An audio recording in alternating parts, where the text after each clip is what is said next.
Just a month ago, President Yeltsin's troops wrecked the Russian parliament as they put down a revolt. Now Yeltsin has ordered a new assault on the building, this time to repair it. But his choice of tradesmen hasn't gone down well in Moscow. The Russian White House is being given a £60 million facelift at record-breaking speed. It reminds you of the heroic construction projects of the Stalin era. But these are not Russian heroes. Scorning Russian workmanship, the authorities have employed 1,000 Turks to do the job, because it's believed they'll do it quicker and better. The presence of the Turks, who receive free food and hotel accommodation, is an acute embarrassment to the authorities. Our official minder begged me not to mention that there were any Turks here. He said I should stress how Russians had volunteered, just as they did after the Chernobyl accident. How many hours a day do you work? 12 hours per day. Each day, 12 hours I'm working. And do they pay you well? My company, it's good money. In fact, they earn £400 a week, 10 times as much as their Russian colleagues, who are understandably furious. The Turks don't even work as hard as us. They just sit there going like this all day. Russia elects a new parliament next month, but that's not the reason for all the frantic work going on here. President Yeltsin intends to move his loyal, reformist government into these offices instead, to dispel the memory of the White House as a hotbed of rebellion. Last night we ran a story on some Chernobyl children who are stuck in Australia. The Russian businessman who'd organised their holiday had refused to fly them home. Well, today, Niki Lauda, former racing driver turned airline operator, offered to fly them to Vienna. The Ukraine government says it'll get them home from there. 50 of the children leave on Thursday. The rest will follow within a week. New Zealanders are being called on to combat a modern slavery, child prostitution. A campaign has been launched to demand law changes so that police here can charge New Zealanders who go to Asia for sex with children. Simon Mersep reports. An estimated 1 million Asian children work as prostitutes. They do it for money, but the price they pay is often physical and emotional trauma.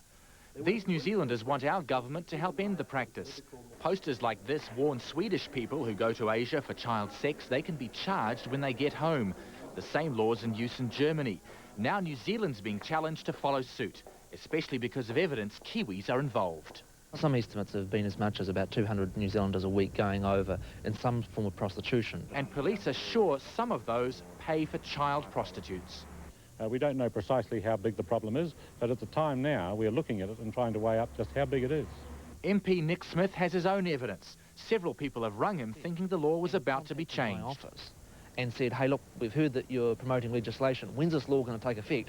Because we've planned a holiday and we've got some sort of extracurricular activities planned, and we don't want to get caught. One New Zealander's fighting the problem in Thailand itself. Ron O'Grady knows of some Kiwis who've just escaped arrest from local police. At least one in the Philippines, Paksahan, another one who just missed arrest in Goa, who was known to be there with children but was not there at the time when the police came. And we know of at least a couple of New Zealanders in Thailand. Publicity about Aussies shopping for child sex in Asia forced the Australian government to review its laws. Campaigners say that'll only happen here if enough New Zealanders protest about it. Simon Mersep, One Network News. That most traditional of New Zealand fare, the meat pie, is under threat. Not just from a trend towards more healthy eating, but from other types of pie. As Sally Pears reports, one Christchurch pie maker has produced a real taste bud tempter. This is the pie that's a cut above the average. The key ingredient is whitebait, and it's in big demand. Suddenly everyone wants one, and Phil Hazeldine's never been busier. Even so, some customers have to wait up to a month for one of his pies. Phil shot to fame in a nationwide search for the country's best pie. 500 chefs entered, but it was Phil's creation that won over the judges. The flavour of the pie was very unusual. It had delicate flavour, the pastry was beautiful, the baking was beautiful. We can't film the whitebait at this point in the recipe. Phil prefers to keep it a secret. Is this something that perhaps keeps me a little bit individual from the rest of the people? The idea of the competition was to make pies more imaginative, more tasty and better looking. No tails or heads allowed to be poking out because that'll ruin the seal of the pie. So they've all got to be tucked in nicely to bed. But will it spell the end for the traditional meat pie? I hope so. Well and truly gone. That might be too much to hope for, but vegetarian curry and fish pies have already bitten off a big chunk of the market. Whitebait, a delicacy at any time, should be irresistible to any pie connoisseur. Sally Pears, One Network News. Well, you don't just have to wait months for them. Those whitebait pies aren't cheap. They cost $6 each. There was more than one Santa Claus in today's Christmas parade through Hamilton. Big crowds turned out to see the traditional Santa riding his sleigh. And then there was the Santa that organisers tried to ban. The McGillicuddy Serious Party joined the parade with their Santa on a crucifix.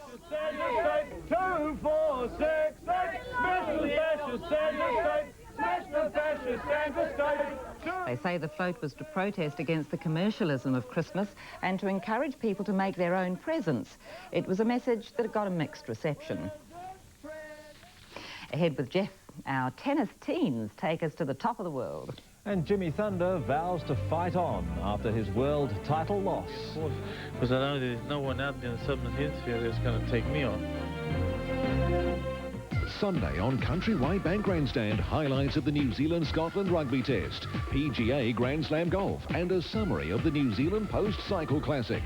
Countrywide Bank Grandstand, Sunday at 2 on One World of Sports.